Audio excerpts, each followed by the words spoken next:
Doctor Bhimrao Ambedkar, जिन्हें बाबा साहेब आम्बेडकर के नाम से भी जाना जाता है, भारतीय इतिहास के सबसे प्रमुख समाज सुधारकों, राजनीतिज्ञों और संविधान निर्माता के रूप में जाने जाते हैं।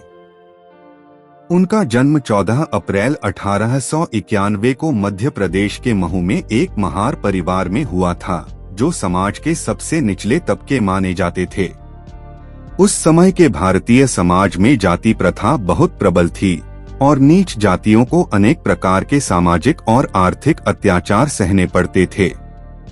बाबा साहेब ने अपने जीवन का अधिकांश समय दलितों और पिछड़े वर्गों के अधिकारों और सम्मान की लड़ाई में बिताया। प्रारंभिक जीवन और शिक्षा। भीमराव का जन्म ऐसे समय में हुआ जब समाज में जातिगत भेदभाव बहुत प्रचलित था।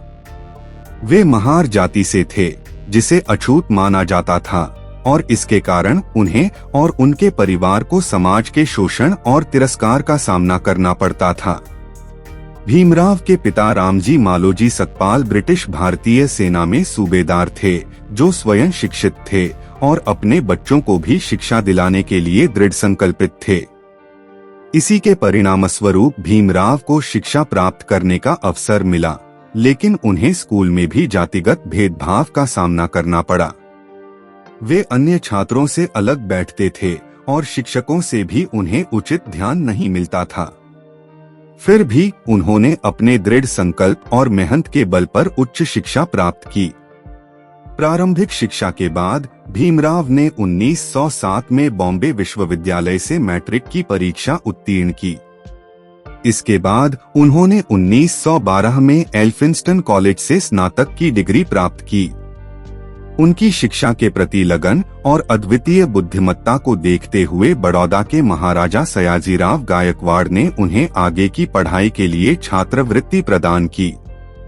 इस सहायता से भीमराव 1913 में अमेरिका के कोलंबिया विश्वविद्यालय में अध्ययन करने गए, जहां उन्होंने अर्थशास्त्र, राजनीति विज्ञान और समाजशास्त्र में अध्ययन किया। उन्होंने 1915 में MA की डिग्री और 1917 में PhD की डिग्री प्राप्त की। इसके बाद उन्होंने लंदन स्कूल ऑफ इकोनॉमिक्स से भी शिक्षा प्राप्त की और बैरिस्टर की डिग्री हासिल की। सामाजिक और राजनीतिक संघर्ष। भारत लौटने के बाद बाबा साहेब ने समाज में व्याप्त जातिगत भेदभाव और दलितों की दुर्दशा के खिलाफ संघर्ष शुरू किया।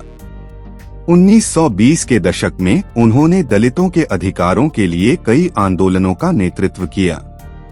1927 में महाड़ में हुए चवदार तालाब सत्याग्रह में उन्होंने दलितों के पानी पीने के अधिकार के लिए संघर्ष किया। यह आंदोलन दलितों की समानता और अधिकारों की दिशा में एक महत्वपूर्ण कदम था। उन्होंने मूकनायक और बहिष्कृत भारत नामक पत्रिकाओं के माध्यम से दलितों की आवाज को समाज तक पहुंचाया।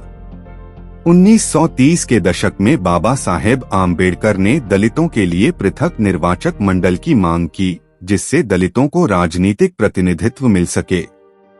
इस मांग के कारण महात्मा गांधी और आम्बेडकर के बीच विवाद हुआ, जिसे पूना पैक्ट के रूप में जाना जाता है।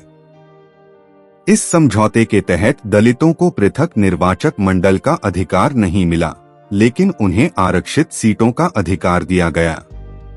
भारतीय संविधान के निर्माता। भारत की स्वतंत्रता के बाद जब देश को अपना संविधान बनाने की आवश्यकता हुई, तो डॉक्टर भीमराव आम्बेडकर को संविधान निर्माण की ड्राफ्टिंग कमेटी का अध्यक्ष बनाया गया।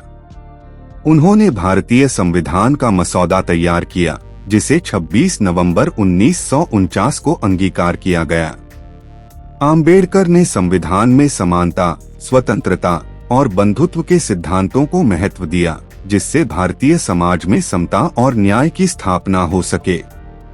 उन्होंने विशेष रूप से अनुसूचित जातियों और जनजातियों के लिए कार्य किए। यह जानकारी पसंद आए तो दोस्तों के पास शेयर करें और सपोर्ट करें। धन्यवाद।